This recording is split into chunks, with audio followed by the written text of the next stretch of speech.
Hey, everybody. Welcome to Tuesday. I'm glad to see we've got somebody joining live. Hey, Eleanor, good to see you. We're going to talk about scary money stories today. So everybody just brace yourself. Actually, the whole month of October was kind of fun because I was thinking about, okay, what would make October really thematic, right? I'm an old, I shouldn't say old, I'm a former teacher. So I love bulletin boards. I love things that are themed and, all of the decor. So Halloween, it's fun because it's the start of all that. And so we just got finished doing all the supervisor things in September, but it's not over. But wait, there's more. Don't forget, we have a webinar for the supervisor curious. So even Step It Up members will need to click to join that. You'll need to look for an email. I'm sure it'll be out there soon. If you're on the email list, you'll get a link. And if you're already a supervisor, forward that to somebody you know, because Step It Uppers, you guys have an affiliate link. So if you know somebody who's kind of on the fence about taking the training and they use your affiliate link, you get paid. Like you get 10% if they actually click the button. And this is a great month to buy the 40-hour training because I am throwing in the 2-hour rules review that we did last month. That's not even going to be sold to the public. It goes to you guys, Step It Uppers, and it's going to be included with the 40-hour course because that's the right thing to do, right? Because if I'm going to claim to have the 40-hour course that's the most up to date, it needs to include the most recent rules. So today is all about scary stories about money. And I was thinking about this and it's like, okay, what's the point of telling people a scary story about money if I'm not going to give them a solution? So of course, I'm going to give you ways to mitigate the risk.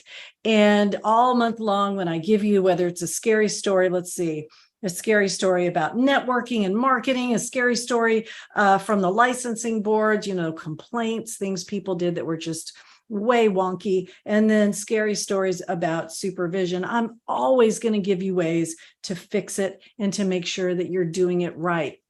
So if you're here live, awesome. I'm so glad you're here. I'm so glad you're taking time out of your day.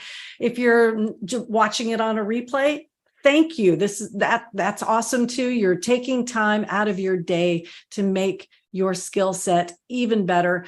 Last week, we had some difficulties with internet. So I do go back in and I edit these. So when I put them into your Step It Up training profile, hopefully all of that messiness is gone. Lampastus is just having a rough week with email. I'm sorry, not just email, internet. So cross fingers, we'll all be okay. All right. So the first scary story about taxes is actually one that I share about myself. If you've heard me talk before, you've heard me talk about the first year I was in business. And I don't just mean, the little practice that I had above the bar in Conroe, Texas, that was so cute and it didn't have any heat and we had to bring in a heater and I had all my kids' toys in there because that's, how all we could afford to work with the kids and things like that. Yeah, I didn't really turn a profit then, so it was not that big of a deal. When I restarted my practice in 2007, after I finished the doc program, after I finished recovering from breast cancer, after my husband got back from Iraq, I restarted the practice as Achieve Balance. And it did really, really well the first year. And so I go, tootling into my accountant. I'm going to pay my taxes just like I always have. I've always had a paycheck, right? I've always had a W-2. And so at tax time, I just wait for those handy dandy little slips to come in the mail and pay what I pay, or hopefully cross fingers like my kids do. I wait and just hope that I have a refund, right? Because I like to make the IRS my bank. Not a good idea, but that's another scary story. So my first year in business, I just had zero idea that I was supposed to be the one setting aside the cash. I am my own 1099, right? I'm an independent contractor.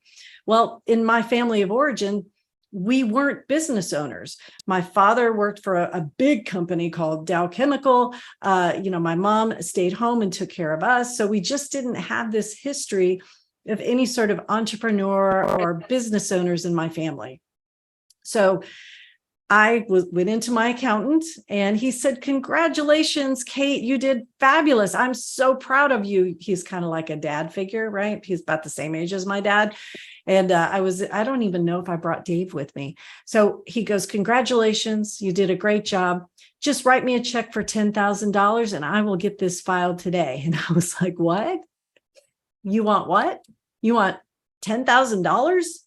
Like, I didn't know what $10,000 in a single location even looked like. Like, I'd never seen that much money, had that much money, looked at those numbers in my bank account. I couldn't fathom writing someone a check that would be any good for $10,000.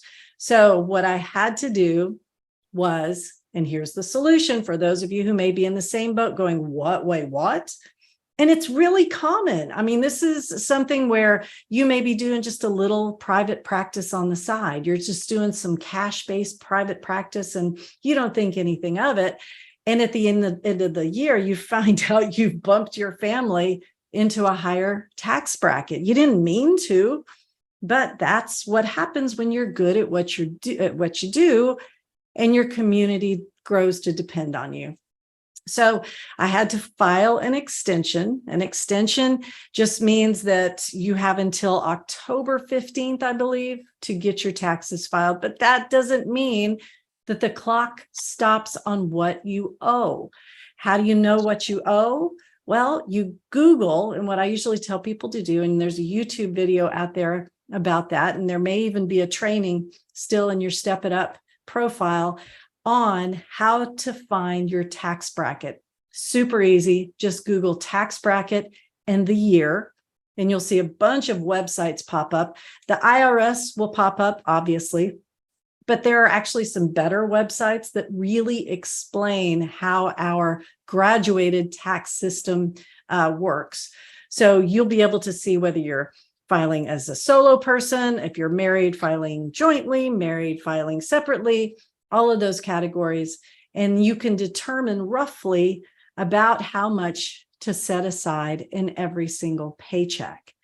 Now, that's you, business owner, right? I'm also talking to you if you are working for someone as a 1099 contractor.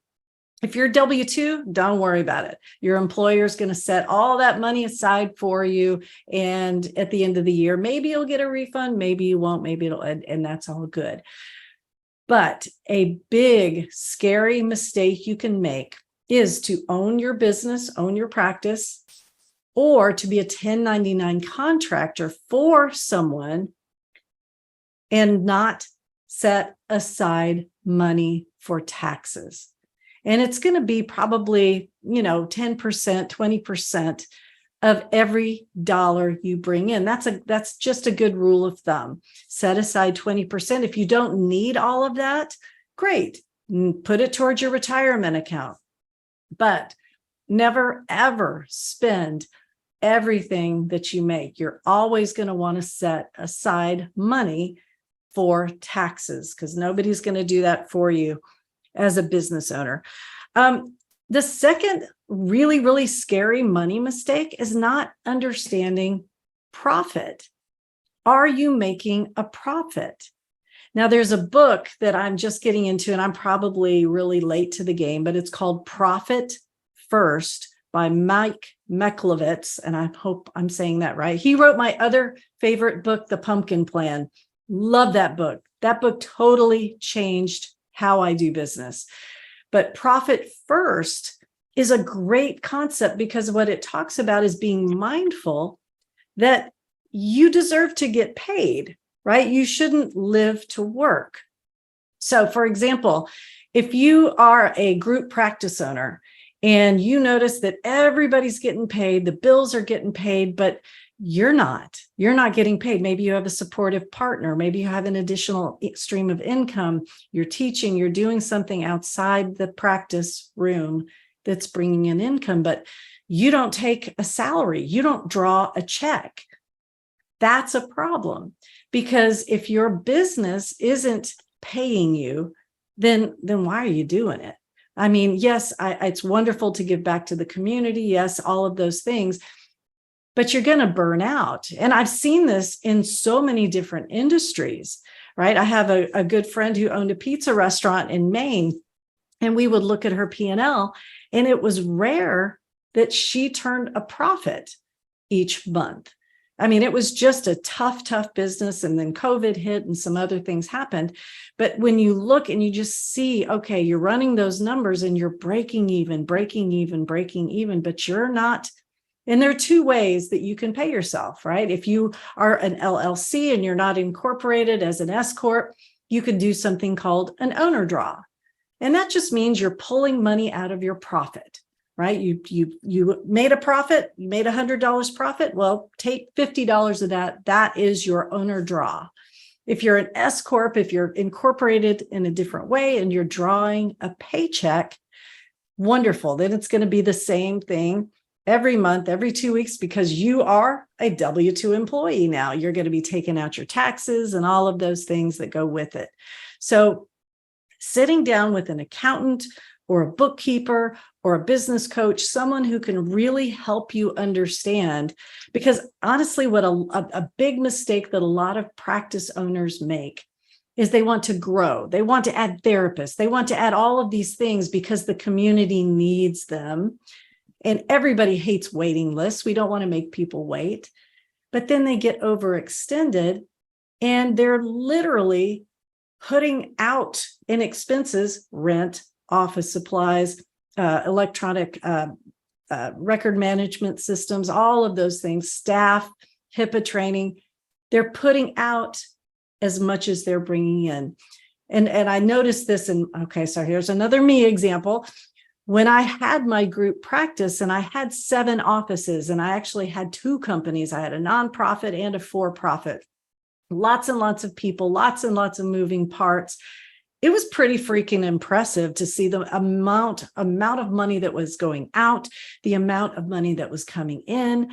And I was like, oh, wow, I'm pretty successful. Look at all of this money moving around. Well, when it came down to it, when I dropped everything and became a solopreneur, a solo practitioner, I made more money. I had more profit as a solo practice owner because I didn't know how to read those numbers. I didn't understand that with all of that money moving around, I was just making things complicated. I didn't know how to draw salary correctly. I didn't know how to draw money correctly. And I thought I was doing it right. I thought I was doing a great job. But it was so funny because when I did that first year after the big practice and I was doing my taxes and I'm like, holy moly, I'm literally making a little bit more, not a lot more than I was making when I was the big group practice owner. So a very, very scary mistake that you can make as a practice owner is just not understanding profit. And I'll even go back to the first example, right? If you don't understand what profit is, you may not understand that you're kicking your family into another tax bracket, or you may not understand that you didn't make any profit at all and you owe nothing in taxes.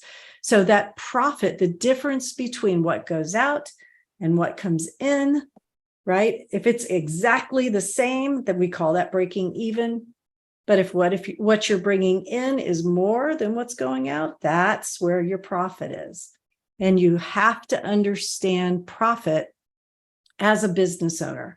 And if you don't, that can turn into a scary mistake on the first side because of taxes, but on the other side, because you may be underpaying yourself or not paying yourself at all. So another one, and this is funny because counseling wasn't my first business. I actually used to teach lessons, music lessons. So I've done that. That was my first job. I did that in junior high. I taught piano lessons. And, it was sort of, I called it creative babysitting. I'd basically go give the parents a 30-minute break, teach their kid a piano lesson, and then they could come back, and I left.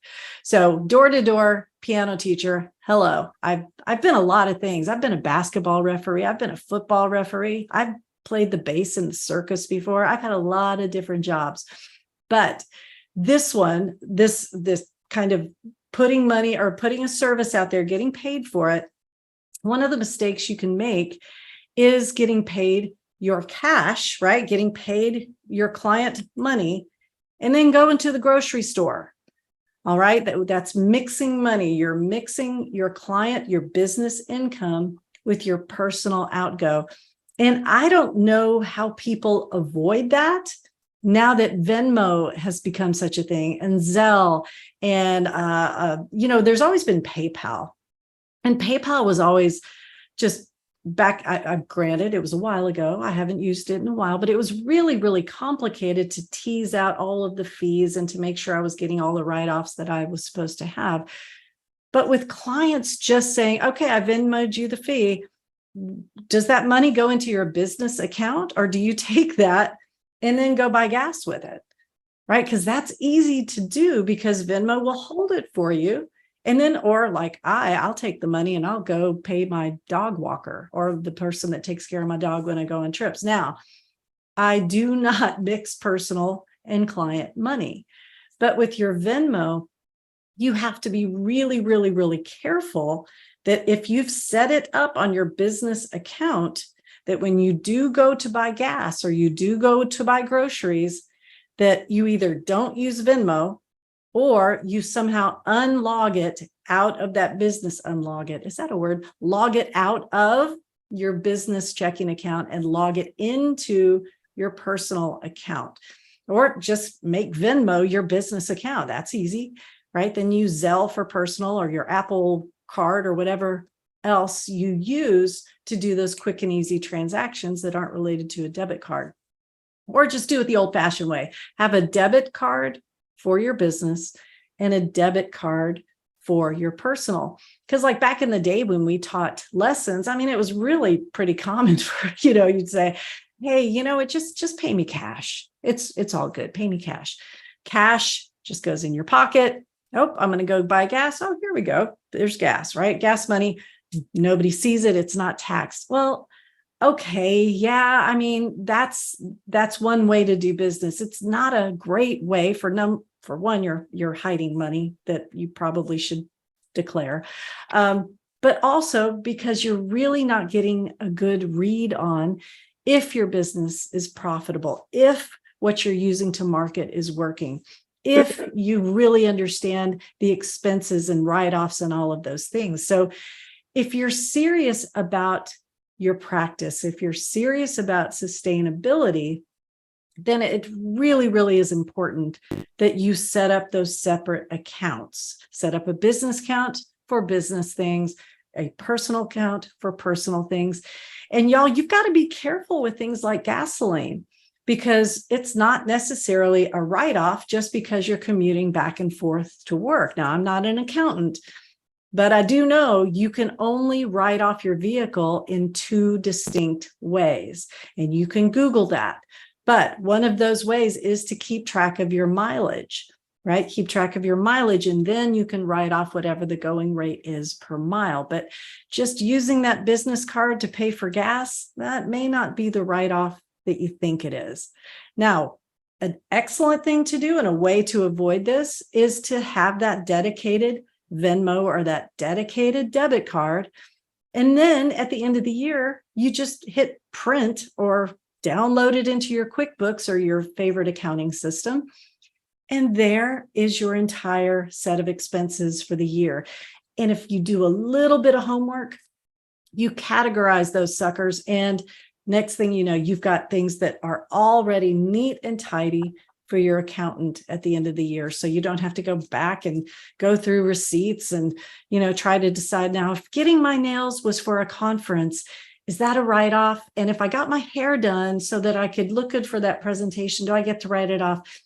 Do all of that now. Do all of that now. Do your homework, talk to your accountant, make sure that you're doing it right. Okay. So the scary stories about money, most of these involve not thinking ahead of time and being impulsive in the moment.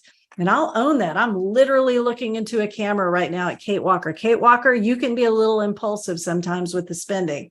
So taking a minute, making sure that you're using the business debit card for items related to business, You can tie those things to your business card if there are subscriptions that come out every month, like the learning management system I use for my courses. I make sure that's tied to a credit card that I pay off every month, right? So there's never a snag, because if that thing goes down, my whole business goes down. So I tie a lot of my expenses to my credit card, but it's because I have disciplined myself to paying it off. Not judging those of you who are carrying a balance. I get it. I've been there, but don't do that if you know yourself and you know that you're not going to be able to pay off that credit card balance every single month, right? Because those monthly bills, they'll pile up. They'll pile up if you do not pay them off. So first one was not setting aside money for taxes. Second scary mistake is not understanding profit and not paying yourself first. And then 3 was mixing money, spending your client income on business stuff scratch that, reverse it. Spending your client income on personal stuff, right? Taking the cash that you make from your clients and going to buy stuff that you can't write off.